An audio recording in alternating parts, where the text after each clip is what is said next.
Y ahora sí nos adentramos bien al estudio de hoy, continuando a partir del capítulo 13 y vamos a tratar de llegar hasta el 23. En estos 11 capítulos vamos a ver profecías en contra de naciones que se habían levantado contra el pueblo de Dios. Y ahí las tenemos las naciones y las podemos ubicar en el mapa. Acá vamos a ver en colores todo lo que representa al pueblo de Dios, ¿no? Antes era uno solo, después se dividió en el reino del norte y en el reino del sur. El reino del sur es donde Isaías estaba ejerciendo su ministerio, acá en el reino de Judá, cuya capital era Jerusalén. Y vemos en el reino del norte, ¿no?, cuya capital era Samaria. Alrededor de toda esta región, habían muchas naciones que tuvieron relación con el pueblo de Dios y muchas veces fueron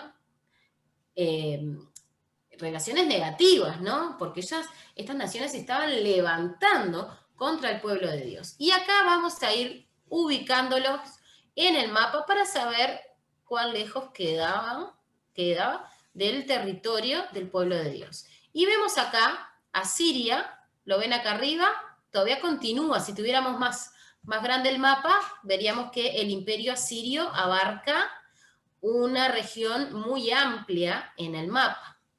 Después tenemos a la región filistea, que está aquí, a la izquierda del reino de Judá. Limita, fíjense que Judá limita casi todo lo que sería el este, al oeste, ya me mareo yo, ¿no? Con las ciudades filisteas. A ver quién me corrige. Sí, el oeste, sí. Al oeste, ahí va. Las ciudades filisteas, que después vamos a ver las características de los filisteos y cómo influyeron de manera negativa sobre Judá. Después tenemos Moab.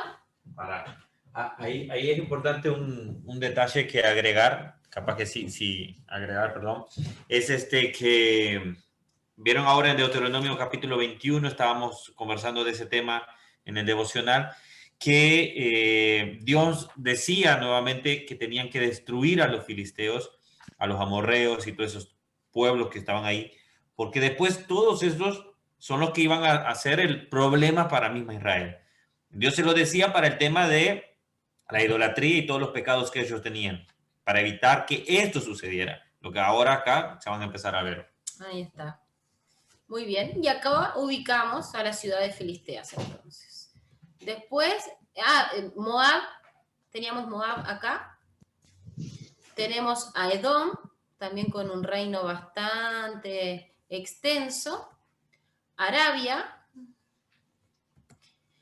Va a haber una profecía que la va a referir al Valle de la Visión y se está refiriendo más que nada a el reino de Judá y su capital Jerusalén. Y finalmente, Tiro, ¿tá?, que la vemos chiquitita acá arriba. Tiro, que eran muy tiranos. Acá vamos a ver un poco más amplio, ¿no? Y vamos a ver cómo abarcaba el imperio babilónico. Miren toda la región que terminó extendiéndose, ¿no?, el reino de Babilonia. Y también después vamos a ver el imperio asirio, que fue muy amplio también. Y después para este lado vamos a tener a todos la región de Egipto, ¿no? Vamos a hablar más que nada de todo esto que está señalado en el círculo. Y de Egipto también vamos a ver qué tiene que decir el Señor acerca de ellos. Y vamos a comenzar con Babilonia. En la Biblia, para referirse a Babilonia, Dios va a utilizar, a través de Isaías, ¿no?, casi 2 capítulos para hablar de Babilonia. Babilonia tenía una fuerza muy especial, una belleza muy especial. Y en esta diapositiva, que después yo les voy a mandar para que puedan estudiar en sus casas y verla con detenimiento, es un bosquejo de la profecía contra Babilonia. ¿Tá? Nosotros nos vamos a detener en estos versículos que vamos a ver en la pantalla, porque si no tendríamos que estar 3 horas para avanzar. Les invito a que el bosquejo anterior lo puedan estudiar en sus casas y puedan ver cómo se divide esta profecía contra Babilonia. Miren lo que dice el versículo 19 al 22, lo tienen allí en sus pantallas. Y Babilonia, hermosura de reinos y ornamento de la grandeza de los caldeos, será como Sodoma y Gomorra a las que trastornó Dios. Nunca más será habitada, ni se morará en ella de generación en generación, ni hincará allí tienda el árabe, ni pastores tendrán allí majada, sino que dormirán allí bestias fieras, y sus casas se llenarán de hurones, allí habitarán hijas del búho, y allí saltarán peludos. Y en sus palacios gritarán gatos cervales y chacales, y en sus casas de deleite, y abocado está a venir su tiempo, y sus días no se alargarán. Les pregunto, si ustedes van a buscar Babilonia en la actualidad, ¿la encuentran? No la van a encontrar. No, hay unas ruinas que pretenden ser Babilonia. Exactamente, pero hasta ahora lo único que hay de Babilonia son ruinas y recuerdos, porque realmente esta profecía que el Señor dio hace miles de años a través de Isaías se cumplió. Estos versículos que leímos, como dice allí en la pantalla, es una descripción de la desolación del imperio de Babilonia. Se cumplió literalmente, como hablamos hoy, y bueno, y por más de 1000 años permaneció en ruinas. ¿Como quién? Como lo que está citado allí en el versículo 19, como Sodoma y Gomorra, que también nos queda solamente sus recuerdos y sus cenizas. Capítulo 14, pasamos allí, y ahora hay una profecía en contra directamente del rey de Babilonia, que era temible también. Y dice así: porque Jehová tendrá piedad de Jacob. Cuando habla de Jacob se está refiriendo a Judá. Y todavía escogerá a Israel, reino del norte, y lo hará reposar en su tierra, y a ellos se unirán extranjeros y se juntarán a la familia de Jacob.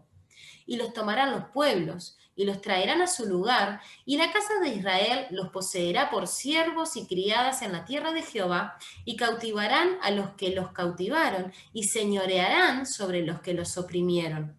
Y en el día que Jehová te dé reposo de tu trabajo y de tu temor y de la dura servidumbre en que te hicieron servir. ¿Tá?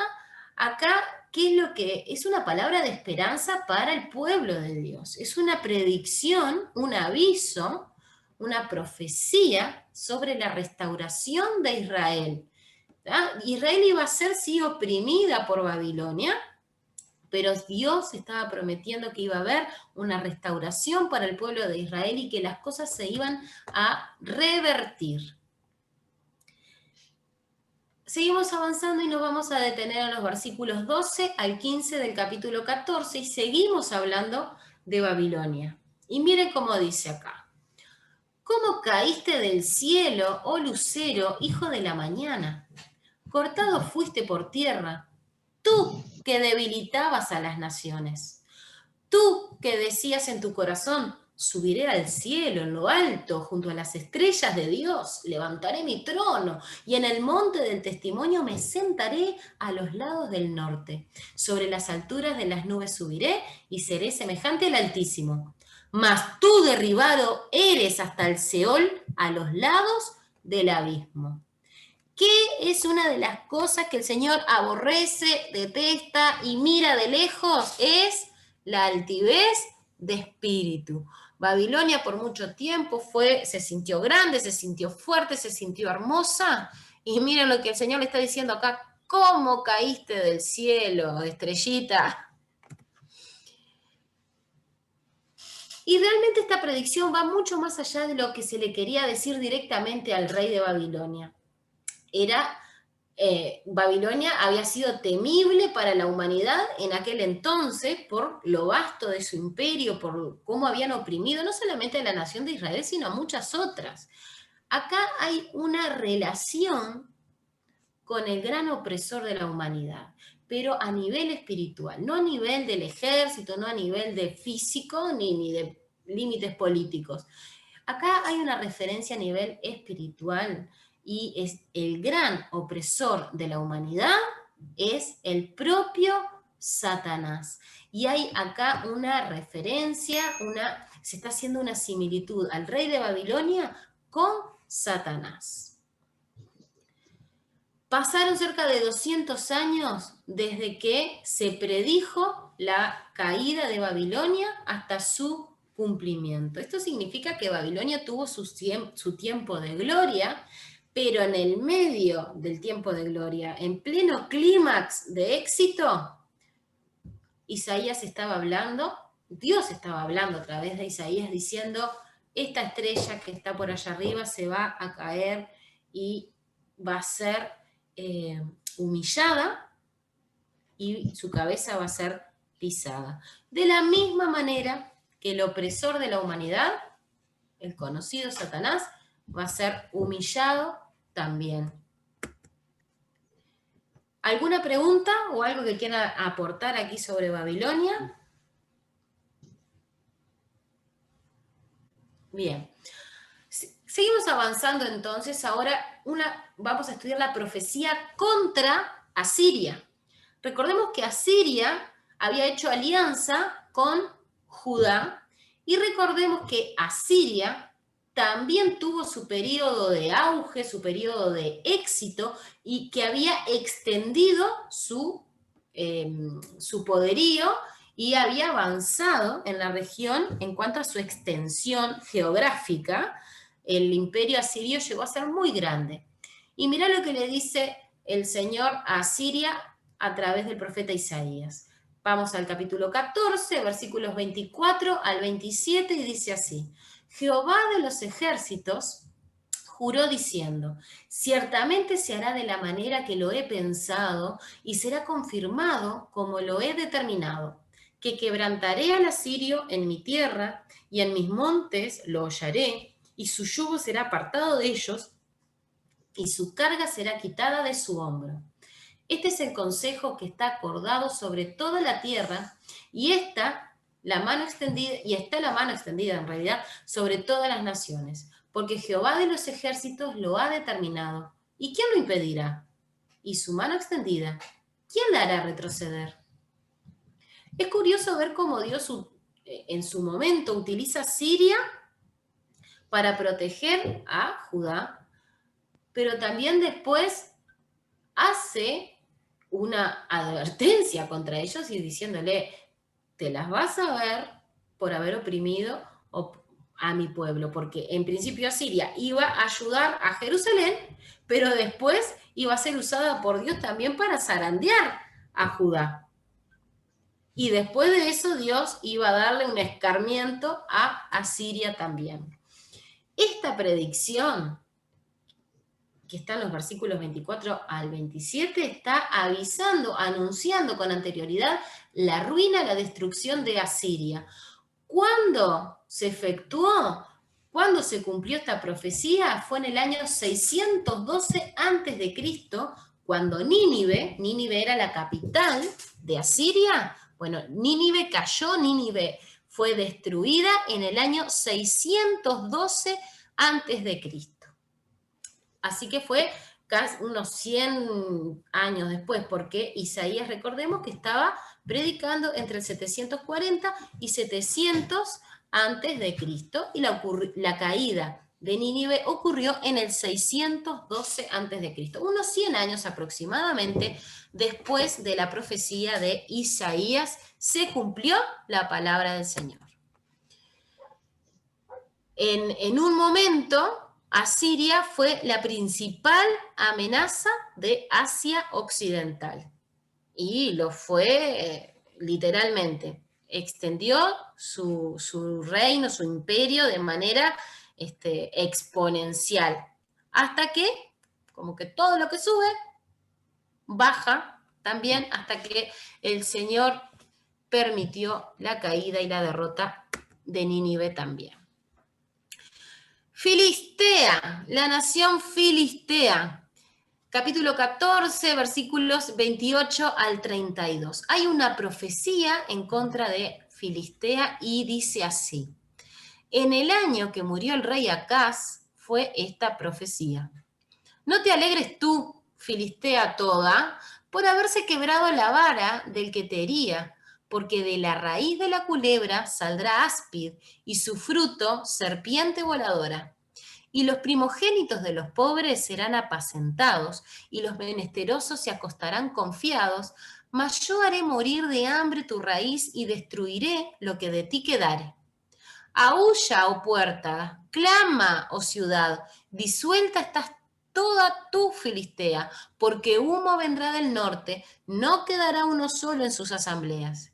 ¿Y qué si responderá a los mensajeros de las naciones?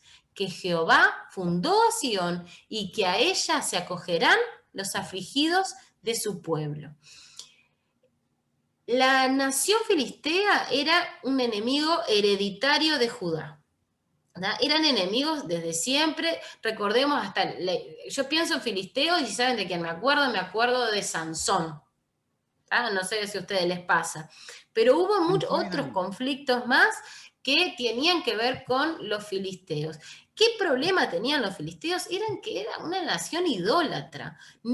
Ellos si conocían a Dios, le daban la espalda totalmente y eran adoradores de dioses con minúscula, falsos.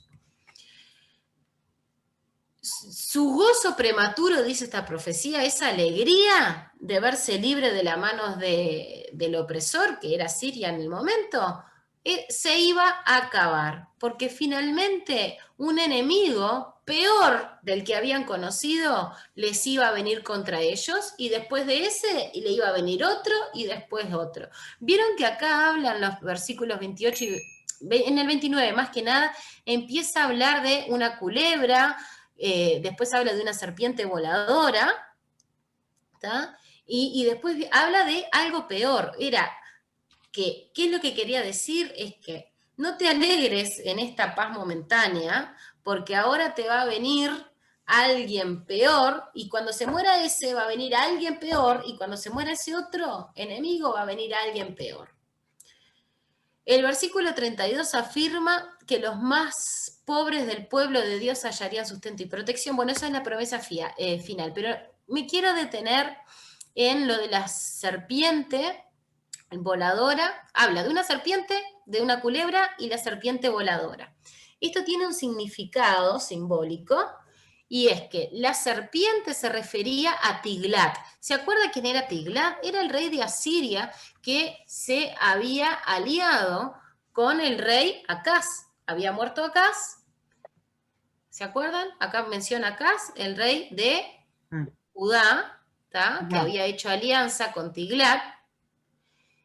Y Tiglat representa a la serpiente. Tiglat era bárbaro, era malo. Pero después que él murió, fue sucedido, lo siguió, Salmanasar IV, a quien lo refieren como una culebra. Y después, seguido por Sargón II, que lo tildan como la serpiente voladora. ¿Qué es lo que se quiere decir acá? Es que uno era peor que el otro. Milka, una consulta. Sí. Dice, porque de la raíz de la culebra saldrá Speed. ¿Qué es? Saldrá áspid en el versículo 29. Ahí está. Haciendo referencia también a serpiente, a bestia, a amenaza. Lo que quiere decir acá es que de una culebra iba a venir alguien peor. A una amenaza mayor. Una culebra vos te puede dar asco, te puede dar miedo, pero de esa culebra iba a salir una serpiente peor. ¿Se entiende? ¿Soy clara?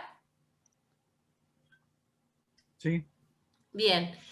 Y no sé, Leti, ¿quedó claro? Sí, digo que sí. Dijo que sí. Ah, bien, no, es que no la veía. Y en el versículo 32 hay una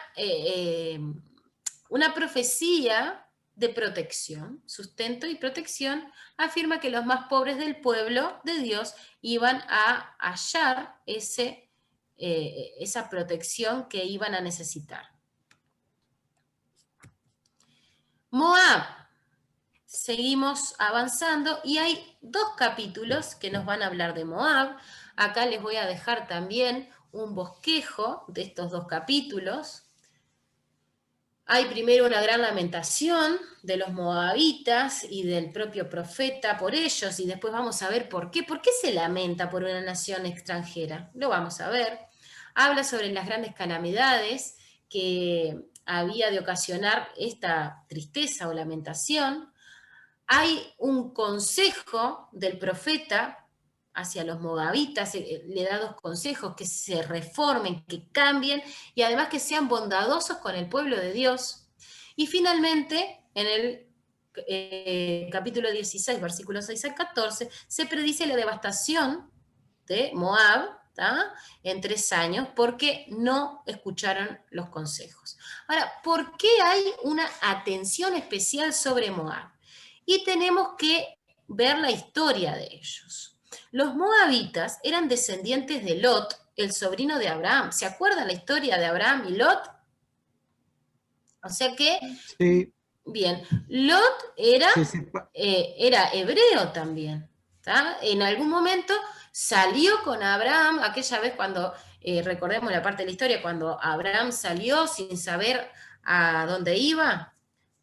Abraham obedeció al Señor, Sí. salió sin saber a dónde iba, se llevó a su sobrino Lot, que finalmente tuvieron problemas entre ellos. En realidad, los empleados de cada uno se estaban peleando entre ellos y decidieron separarse. Lot se fue para un lado, Abraham se fue para el otro. Bueno, se dice que los moabitas son descendientes de Lot. Así que sus raíces, las raíces de Moab y las raíces de Judá, están ampliamente ligadas. ¿Tá? Históricamente están ampliamente ligadas, pero también su ascendencia está ligada a través de Abraham y sus padres. Entonces, como está esta relación tan importante y se está apelando a las raíces de ambas naciones, se invita a Moab a que renueve su lealtad a la casa de David. Directamente está pidiendo su lealtad al Señor. Entonces llama a Jerusalén y que dé protección a los fugitivos de Moab basados en la esperanza mesiánica, esa esperanza que el Señor nos da de ayudar a los demás y de extender el reino. Pero el profeta da consejo a esta nación, consejos que Moab no quiere escuchar. Así que, por cuanto no obedecieron, hay una predicción de su destrucción. Nuevamente, ¿cuál es el pecado mayor de esta nación, de Moab? Es el orgullo.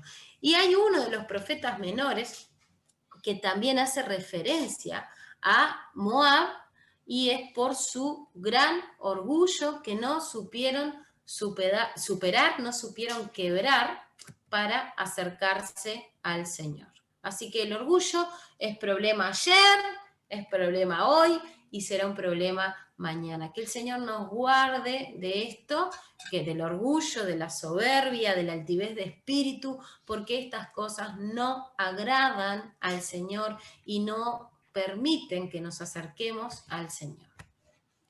Continuamos y vamos a ver las profecías en contra de Egipto y Etiopía. También acá ya estamos en el continente africano, ¿vieron? Pero estamos muy cerca de Jerusalén, que la vemos por acá, ¿verdad? ¿Qué tiene el Señor que decir primero contra Etiopía? Amenazaban al pueblo de Dios. ¿Alguien puede leer versículos 1 y 2 del capítulo 18?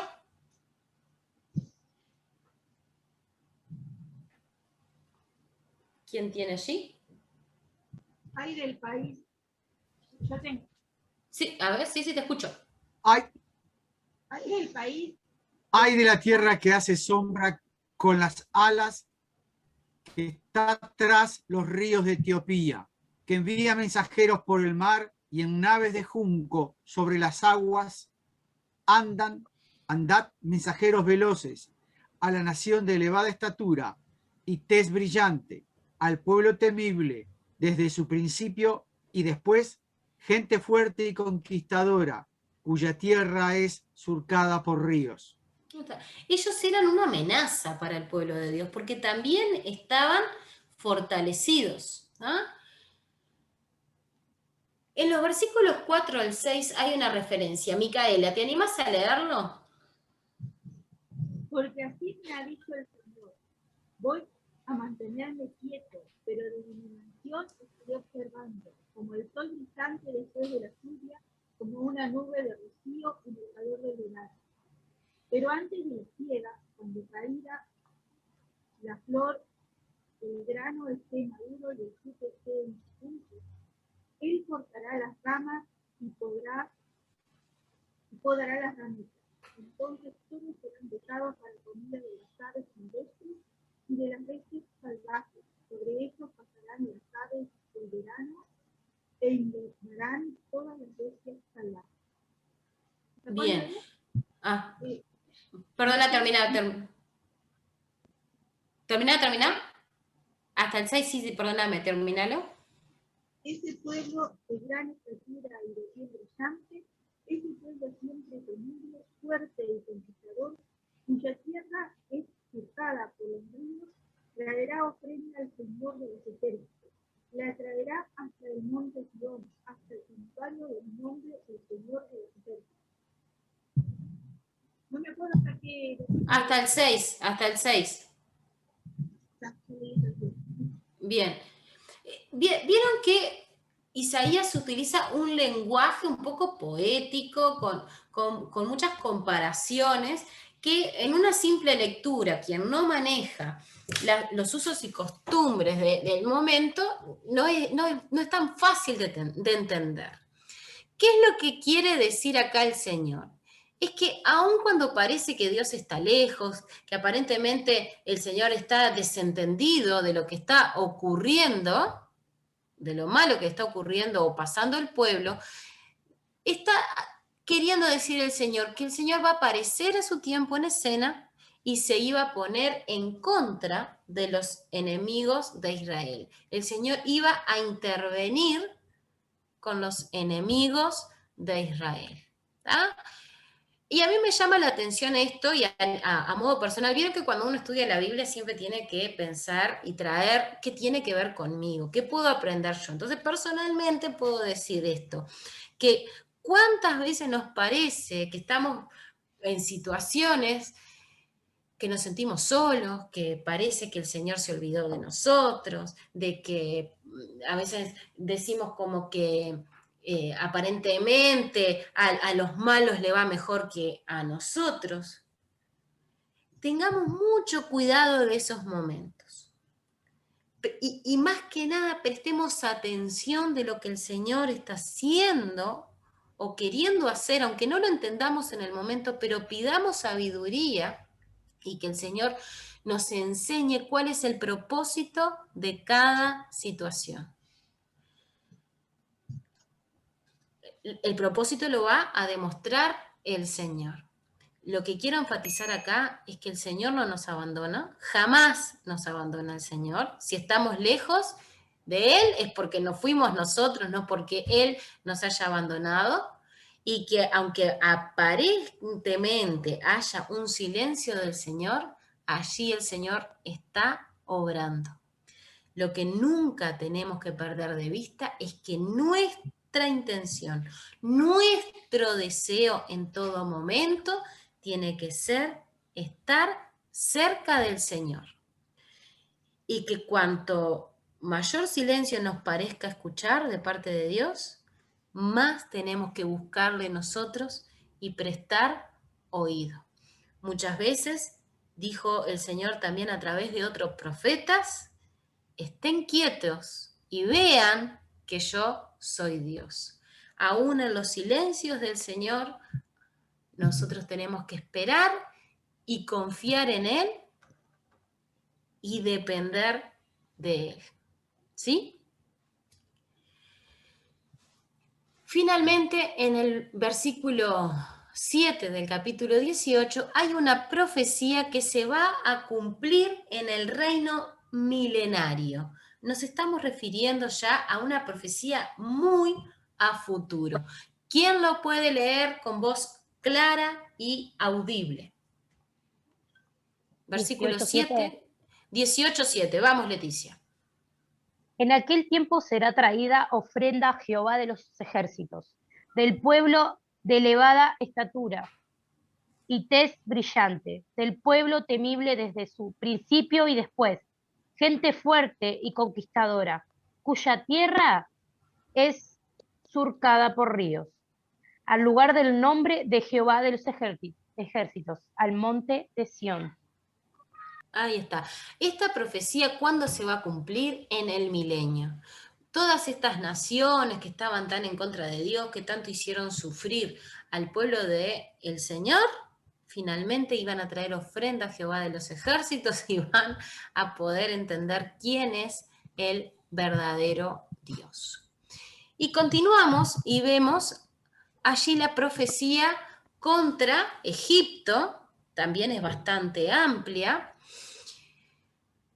En primer lugar, anuncia que va a ser abatido en los primeros 17 versículos. Los invito a que en su casa lo puedan ver y lo puedan ver en detalle.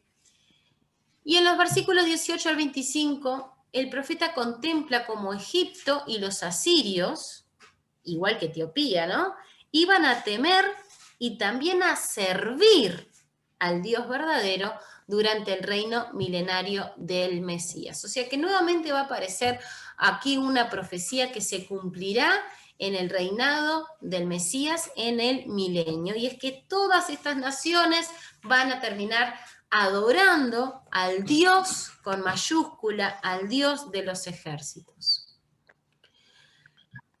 En tercer lugar, según este bosquejo, vamos a ver una predicción, un anuncio de la deportación que multitudes iban a sufrir, ¿no?, de Egipto y Etiopía, ¿no?, ¿a manos de quién?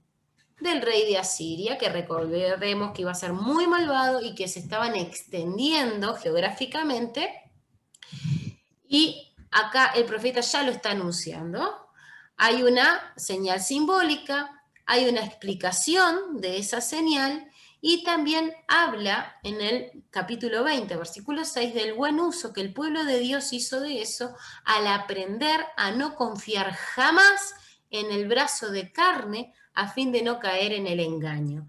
Porque históricamente, y después lo vamos a ver más adelante en otras profecías, Israel, el pueblo de Dios, Israel, Judá, van a querer ampararse de la fuerza de Egipto. En realidad el Señor nunca sugiere las alianzas extranjeras, entonces lo que pide es tener cuidado y no caer en el engaño de querer protegerse con Egipto, por ejemplo, porque aún ellos mismos iban a caer. La fuerza humana tiene un límite. La fuerza del Señor es eterna. Y una y otra vez lo que el Señor quiere de su pueblo, incluyéndonos a nosotros, es que dependamos de Él. Esto no significa que no busquemos ayuda, lo estoy llevando a nivel personal y a lo que tiene que ver conmigo. Dios no es que quiera que nosotros nos encerremos en un monasterio y ahí dependamos así y tengamos contacto solamente con Él. No es eso. Lo que el Señor quiere es estar en el primer lugar en nuestras vidas. Que el primer recurso sea Él y no el último recurso como muchas veces lo llevamos. Dios quiere ser nuestra fuente de esperanza. Dios quiere ser nuestra fuente de fuerza. Dios quiere ser nuestra fuente de todo, quiere ser el primero en nuestras vidas. Él quiere ocupar el primer lugar. Y después viene todo lo demás. Y esto está vigente aún en nuestros días. Nuestra primera fuerza, nuestra primera fortaleza, nuestro primer recurso tiene que ser el Señor.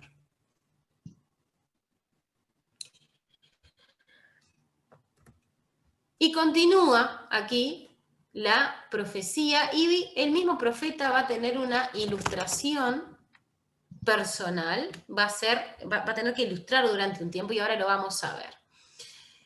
Cuando Asiria tomó a Damasco en el año 732 a.C. y a Samaria en el año 722 a.C., la gente de Etiopía se alarmó con la posibilidad de una invasión del norte. ¿Tá? Así que enviaron embajadores en todas direcciones para pedir ayuda. Isaías le ordena a estos a volver a su país para que se observen, que se queden quietos silenciosamente y vean cómo Jehová iba a detener el intento de Asiria de subyugar a Judá. Esto lo vemos en el capítulo 18. ¿Tá? El Señor está diciendo, quédense tranquilos, Dios va a estar con ustedes, Dios los va a proteger del imperio asirio, quédense en silencio, quédense tranquilos. ¿Y qué pasó? ¿Que no avanza? Bien. Entonces, Dios le pide algo a Isaías. Dios le pide que haga una elección objetiva. ¿Qué le pide? Que camine descalzo y medio desnudo entre los semitas, así un símbolo de desgracia y vergüenza era lo que el Señor le estaba pidiendo. Andar descalzo y como como si fuera un cautivo. ¿Tá? Durante 3 años el profeta cumplió esto. Se presentó en público vestido como un cautivo, era señal de vergüenza. Pero señal, ¿a quién estaba representando? A Egipto y a Etiopía. Así que miren, el Señor acá pidiéndole a Isaías una lección objetiva con su propio testimonio. Y sabemos con el diario del lunes que esta profecía también se cumplió. ¿En qué hora estamos? Podemos continuar, ya igual estamos casi terminando. Y vamos a ver la profecía de Edom. Para conocer esta profecía y poder entenderla, vamos a tener que ver también un poco de historia. ¿Por qué? Miren que cuando vemos aquí en el capítulo dice profecía sobre Duma. Duma, ¿quién es Duma? Bueno, ahora ya vamos a ver. Profecía sobre Duma, dice el versículo 11. Me dan voces de Seir. Guarda, ¿qué da la noche? Guarda, ¿qué da la noche? El guarda respondió, la mañana viene y después la noche. Pregunten si quieren, pregunten, vuelvan, vengan. Difícil de entender, ¿verdad? ¿Qué querrá decir? Esto es un lenguaje muy simbólico, muy poético. Bueno, ahora lo vamos a ver, lo vamos a estudiar. Primero que nada, Duma significa silencio. ¿Quién es Duma? Hay 2 teorías de quién es Duma. Primero se cree que es una ciudad idumea de los descendientes de un hijo de Ismael. ¿Ah? Ismael, ¿se acuerdan quién es? En la historia. El primer hijo de Abraham. Exactamente, descendiente de Abraham. Es el hijo de Agar, ¿no? Y después si estudiamos, bueno, es de los que no están en libertad. Después vamos a ver más, eso después lo vemos en el libro de Gálatas también, pero no nos vamos a meter en esa. Pero lo cierto es que hay una teoría que dice que los idumeos son descendientes de uno de los hijos de Ismael. Ismael fue hijo de Abraham, hijo de Agar.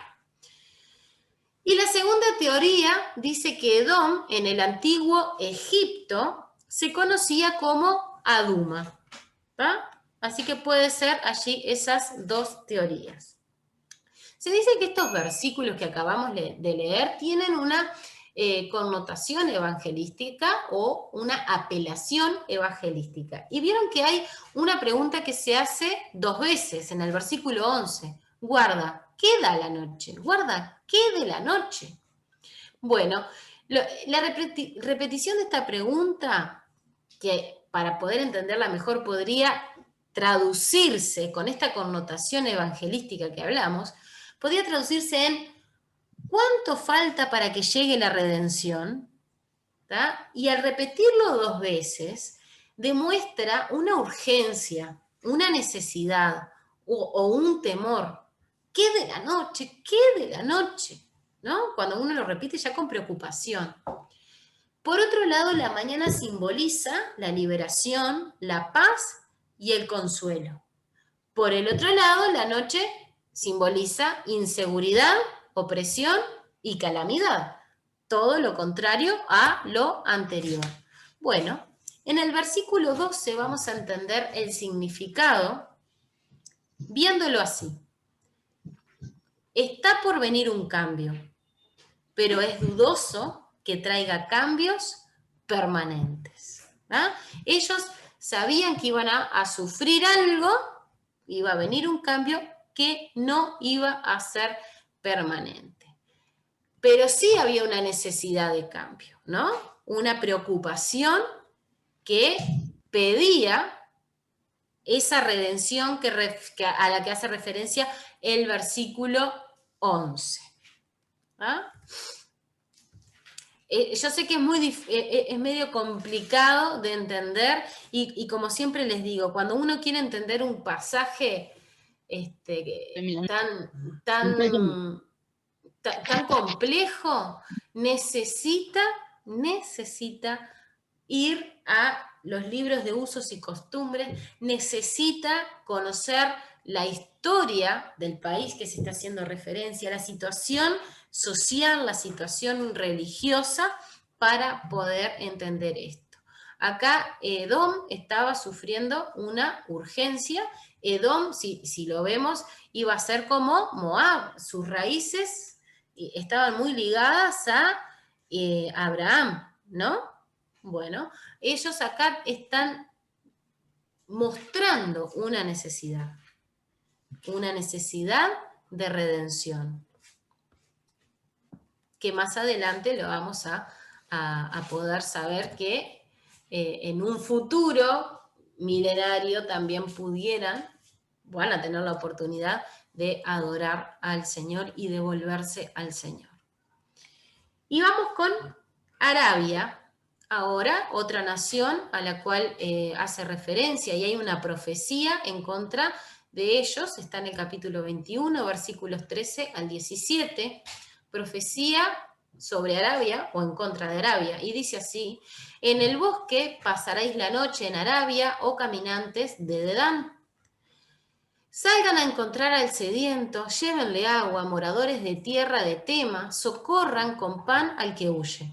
Porque ante la espada huye, ante la espada desnuda, ante el arco entesado, ante el peso de la batalla. Porque así me ha dicho Jehová: de aquí a un año, semejante a años de jornalero, toda la gloria de Cedar será deshecha.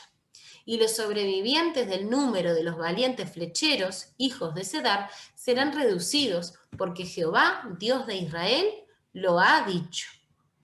Acá el profeta está haciendo referencia a una triste condición de los árabes, porque también ellos iban a ser conquistados por Asiria. Y esa conquista no iba a ser con un juego de ajedrez, esa conquista iba a ser ante muerte, ante espada, y ahí habla ante arco, flechas y ante un peso de batalla.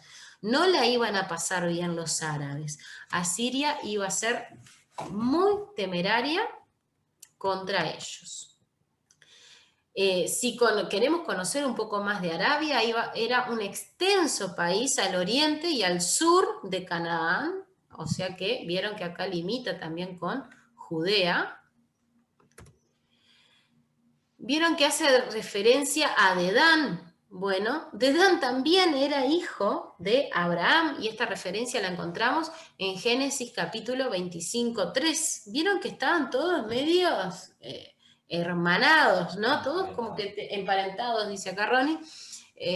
Tenían como una raíz común. Tanto los habitantes de Tema y Cedar, que hace referencia acá en estos versículos, descendían también de Abraham. pero no a través de la primera esposa, sino a través de Agar. O sea, eran descendientes de Abraham, pero a través de Agar. Y otra esposa, y otra mujer. Bueno, bien. Los árabes, en su cultura, ellos vivían en tiendas o en carpas, pero servían como un muro de contención o como una primera defensa contra las naciones que venían desde el este, desde el oriente. ¿tá? Entonces, en cierta forma, servían como resguardo o como protección por ubicarse aquí al oriente del pueblo de Judá. Y miren ahora, continuando en el capítulo 22, hay una profecía que va directamente para Judá y específicamente a Jerusalén, el Valle de la Visión. Para, solo un segundito. Génesis 25:3, donde está de Dum, es de la mujer Sétura. Bueno, bien. Bien, lo podemos leer, sí, allí 25:3 de Génesis. Y avanzamos entonces con el reino de Judá, la profecía donde hace referencia al Valle de la Visión. Que escuche ahora Jerusalén su propia sentencia, y esta sentencia se va a dividir en dos. En primer lugar, los versículos 1 al 14 del capítulo 22, va a hablar sobre la propia ciudad de Jerusalén y su vecindad, o sea, sus alrededores. Y es una reprensión al pueblo por su frivolidad, o sea, por su maldad y descuido aún en la hora de la crisis sin esperanza. Muchas veces vieron que uno cuando está en crisis acude al Señor se apela al asentamiento de cabeza. No fue el caso esta vez de Judá y Jerusalén. No asentaron cabeza ni siquiera en la crisis cuando no tenían esperanza. Y en segundo lugar, hay un mensaje hacia la corte de Ezequías. Ezequías fue rey de Judá, y de los funcionarios que trabajaban con él en la corte. Esto lo vemos en los versículos 15 al 25. Hay una acusación directa sobre Sebna, que era el tesorero de la corte. No nos olvidemos que Isaías era el profeta cercano, muy cercano al rey de turno. Acaz había muerto, ahora estaba Ezequías reinando, y bueno, hay una palabra ahí directamente hacia la corte, que le invito a que la puedan leer allí en sus casas y la puedan estudiar. Sebna era una persona negativa en la corte. ¿Ah? Hay una palabra directamente para él. Miren, yo les voy a compartir después un enlace donde hay una película que se puede ver en internet, una película sobre el reinado de Ezequías. Es preciosa y muchas de las cosas que menciona Isaías se pueden ver en esa película, entonces creo que va a ayudar a entender un poquito más el libro y un poquito más la historia de lo que vivió el pueblo de Judá en épocas de Ezequías. Ezequías fue un rey justo, un rey que buscó hacer lo recto ante los ojos del Señor, y fue un rey que se caracterizó por confiar en el Señor. Después se la voy a compartir más en los capítulos que siguen. Vamos a ver algo, un suceso histórico donde Ezequías era el rey y que gracias a la confianza que tuvo en el Señor, el pueblo de Jerusalén salió victorioso. Sebna dice que es el mayordomo, ¿puede ser? Era un tesorero. Era un tesorero, sí le pueden poner mayordomo más que nada por el rol que cumplía, pero era un rol muy, muy importante. Un tesorero no solamente de los bienes monetarios, sino también de la realeza. Ahí directamente cerca del rey Ezequías. En la película esta que les digo se ve la presión que ejercía la corte sobre el rey Ezequías. Lo voy a buscar y se los voy a compartir. Y acá finalmente, en el capítulo 23, vamos a ver la última profecía concernientes a las naciones extranjeras, y nos vamos a referir a Tiro, chiquitita, pero no por eso menos peligrosa. En esta profecía se va a anunciar la tremenda desolación de Tiro. ¿tá? Tiro va a caer también en manos de Nabucodonosor y su ejército por el mismo tiempo en que fue destruida Jerusalén, más o menos. O sea, esta profecía se cumple un tiempo más adelante que lo que pudo ver Isaías. Isaías no pudo presenciar la caída de Jerusalén, sí presenció la caída de Samaria en el año 722, pero la de Jerusalén no la pudo ver. ¿Cuándo va a caer Tiro? Ahí más o menos al mismo tiempo que Jerusalén. También habla de la restauración de Tiro, pasados 70 años, y la vuelta de los tirios, o los que viven en Tiro, ¿no? Desde su deportación a sus anteriores negocios. O sea, habla de una destrucción y también habla de una restauración de Tiro. Pero más que nada esta profecía es una amonestación, o sea, una llamada de atención solemne que se hace a los hombres y a las naciones para que no vendan por riquezas materiales los superiores beneficios morales y espirituales que Dios ofrece. ¿Qué significa esto? No cambiar por plata, no cambiar por riquezas los valores morales que el Señor nos enseña, los beneficios espirituales que el Señor nos ofrece si nosotros decidimos hacer su voluntad. Tiro, al ser una ciudad, ¿cómo se dice?, que tenía acceso al mar, era una ciudad comercial también. Entonces era una ciudad muy rica y ellos estaban cambiando las riquezas por beneficios morales y espirituales. ¿Vieron que el amor al dinero dicen que es raíz de todos los males? Bueno, está algo relacionado a eso. Esta profecía que se da es una severa reprensión del espíritu mercenario que siempre animó a la ciudad de Tiro. Esto es un poquito de lo que veníamos hablando. ¿Qué es lo que reclama el Señor una y otra vez? Ocupar el primer lugar en nuestras vidas. No sé si quieren hacer algún aporte, alguna pregunta, contarnos quizás cómo esta palabra del Señor bendice su vida o exhorta su vida. Vieron que la palabra de Dios muchas veces nos dice lo que queremos escuchar. El Señor te bendecirá, el Señor está contigo, viene como poderoso gigante, pero también la palabra del Señor nos sirve para advertirnos de muchas cosas, para ponernos en orden, para una llamada de atención para alinearnos. Bueno, cuéntenme, ¿cómo bendijo o cómo le tira la oreja? Si quieren contar, ¿no? Este estudio del libro de Isaías, que es una palabra que hoy mismo se puede poner en práctica en nuestras vidas. ¿Alguien quiere contar algo? Yo ya dije parte, que bendiciones para mí. Yo aportaría algo. Estas profecías de Isaías está también alineada al sueño de Daniel, cuando a través de esa estatua de armadura de cabeza de oro, pecho de plata, cuerpo de bronce y pies de barro, donde hablaba de los diferentes imperios que iban a pasar en especial sobre el territorio de Israel.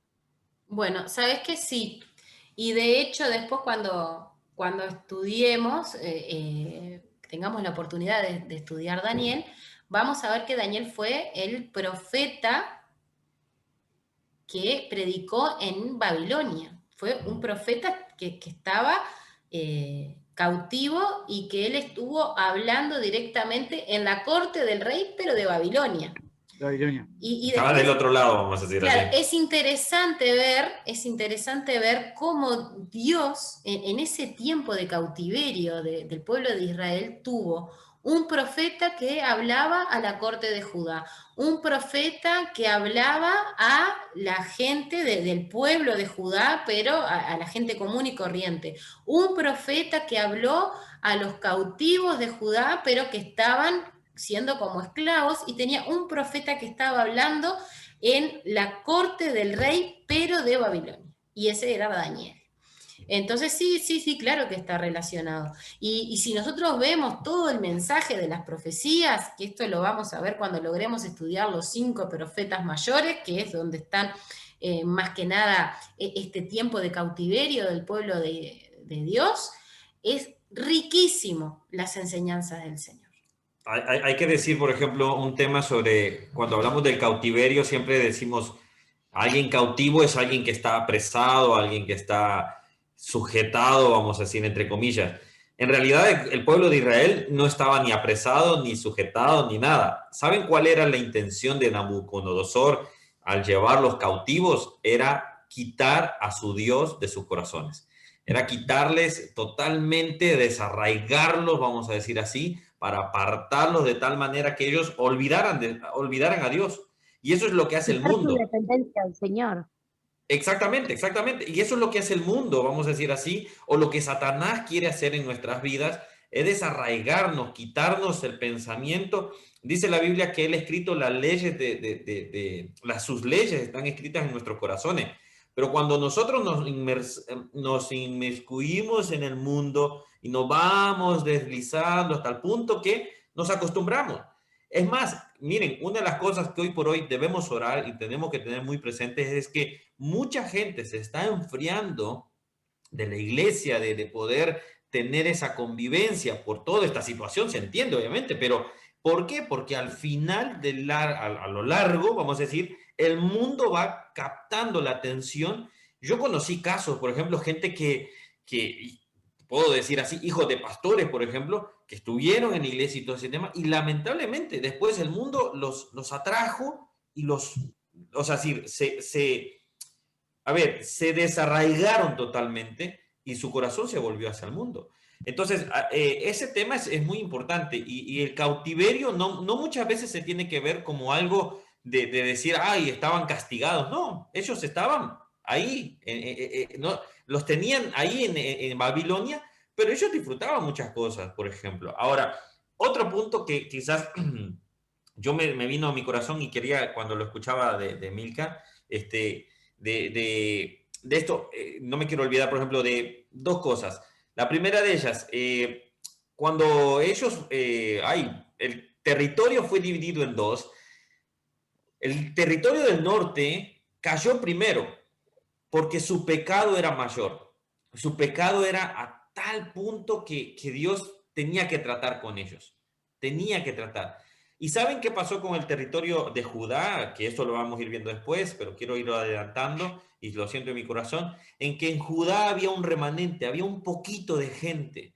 Vieron que como en Babilonia, en Sodoma y Gomorra, Abraham le decía a Dios, si hay por lo menos 50 justos en el mundo, miren hermanos, en el mundo la ira de Dios no cae sobre este mundo porque hay un remanente de la iglesia, está la iglesia todavía. La iglesia va a ser quitada, va a ser arrebatada y se va a desatar todo lo que es la gran tribulación, obviamente. Que eso va a ser otro tema muy interesante, pero ¿qué pasa con esto? Nosotros somos la bendición. Jesús dijo, ustedes son la luz del mundo y la sal de esta tierra. Entonces, esa era una de ellas que quería compartírsela. La segunda, y un poco cómo terminarlo, el tema de cómo lo aplicamos hoy por hoy a nosotros.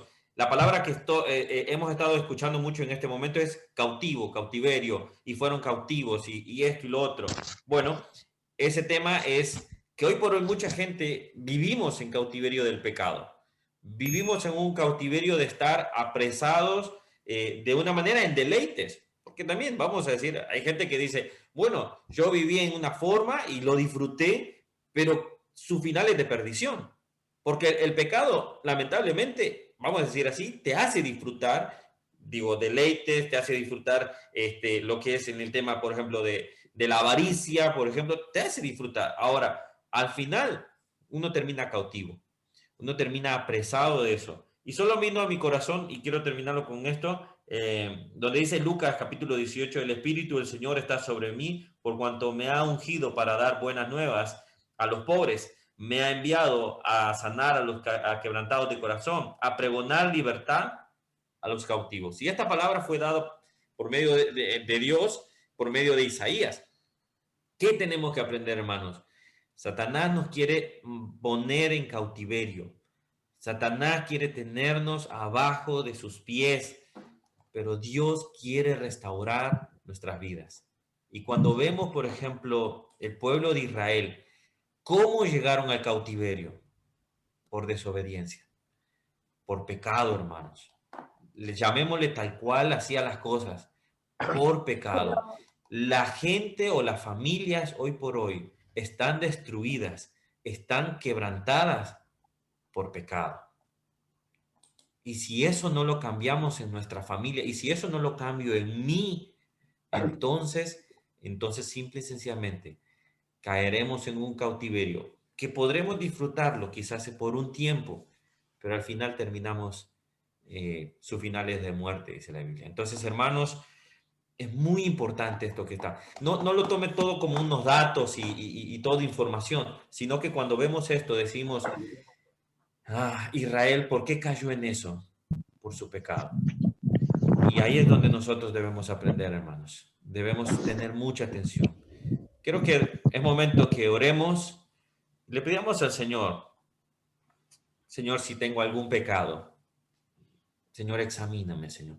De todos debemos siempre examinarnos, todos debemos siempre estar pensando en, Señor, ayúdame a vivir en santidad. Sí, Leticia.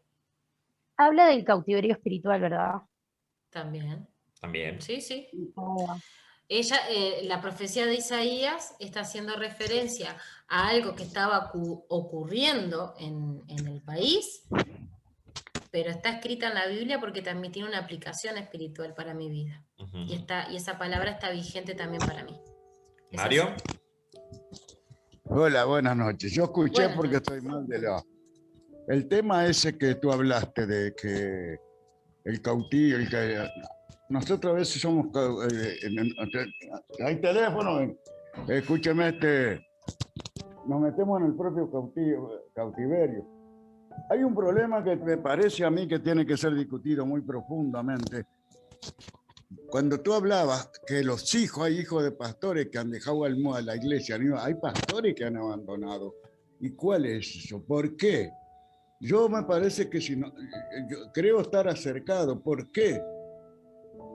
Porque realmente en la gran mayoría de las iglesias falta aquella humillación sincera. Me parece que por ahí, yo tengo conversación con mucha gente, ¿verdad?, que se ha retirado de las iglesias y que sí, pero que esto, que lo otro, pero y no le echemos culpa al diablo. Yo tengo el diablo entra si le abrimos la puerta. El diablo si no. A mí me parece que el tema está dentro de las congregaciones. Esto lo doy para pensar. Es un debate precioso. Nosotros, esta nos dice la verdad. Pero nosotros, como humanos, le ponemos también la nuestra verdad. A ver si no estoy de acuerdo. Chao. Vieron que escuché hoy Muy bien, muy bien. Mario, cuídese mucho. Mal, Cuide esos bronquios. No me apunte nomás. Estoy con la cabeza media de... Hermanos, sí, para ir concluyendo, esto es importante que nosotros lo apliquemos y por eso es nosotros el llamado a atención para que podamos ver y decir, Señor, estoy viviendo una religiosidad, estoy viviendo de una manera que simple y sencillamente pienso que te estoy agradando o realmente soy libre de las cadenas del pecado. Y eso es importante, hermanos, porque si nosotros simplemente estamos jugando al cristianismo, lamentablemente en algún momento dice la Biblia que será el lloro y crujir de dientes. Pensamos que vamos en el camino de Dios, pero el pecado sigue en nuestras vidas. Tenemos que ser libres. Hoy yo, si vieron, mandé un un devocional diferente, por ejemplo, porque lo sentía en mi corazón y es las cosas que debemos odiar. Y una de esas cosas es, o es la única, creo yo, es el pecado. Dígamelo bien. Israel fue cautivo por su pecado. Así que, hermanos, tenemos que en este tiempo buscar la santidad. Israel despreció al Señor y vieron lo que les pasó. Y así, y esto apenas recién empieza. Después, las cosas que vivieron están escritas, lamentablemente. Vamos a orar y así terminamos al Señor y decimos: Señor, ayúdanos a darnos cuenta de lo que necesitamos cambiar. Señor, al ver este estudio, y es que es tanta información, Señor, pero al mismo tiempo nos habla nuestro corazón de darnos cuenta, Señor, que necesitamos la santidad, Señor. Que la santidad, Señor, no es un mero momento nada más. La santidad es mi vida, debería de ser mi vida, Señor. Señor, el pueblo de Israel, que le amamos y le honramos, Señor, pero en ese tiempo te abandonó, Señor. Prefirió tener reyes, Señor, y simplemente te despreciaron a ti, Señor. Yo quiero en mi vida que tú sigas siendo el rey de mi vida, Señor. Que seas el Señor y el amo de toda mi ser. Te pido, Señor, ayúdanos a vivir en santidad. Ayúdanos a agradarte, Señor. Ayúdanos a quitarnos toda religiosidad y poder llegar a ti como aprobados, como obrero de que no tiene de qué avergonzarse, Señor. Vemos la Biblia, Señor, vemos tu palabra y nos habla en todo momento. Es impresionante, esto fue dado hace 2700 años, Señor, y sigue tan vigente como ahora, en este instante nos está hablando. Gracias, Señor. Sigue, Señor, hablando a nuestro corazón. Sigue hablando a mis hermanos por medio, Señor, de este estudio, Señor. Y que, Señor, esto pueda encender una llama de querer decir, Señor, yo no quiero, Señor, cometer los mismos errores. Más bien, quiero caminar en santidad, Señor. Te damos gracias, Señor. En el nombre de Jesús. Amén y amén. Bueno, hermanos, que Dios les bendiga. Estamos acá finalizando. Y bueno, seguimos estudiando el otro jueves, seguimos los estudios y bueno, seguimos ahí fieles al Señor. Avanzamos a partir del capítulo 24, así que durante la semana pueden repasar lo que ya vimos e ir adelantando también para lo que se viene.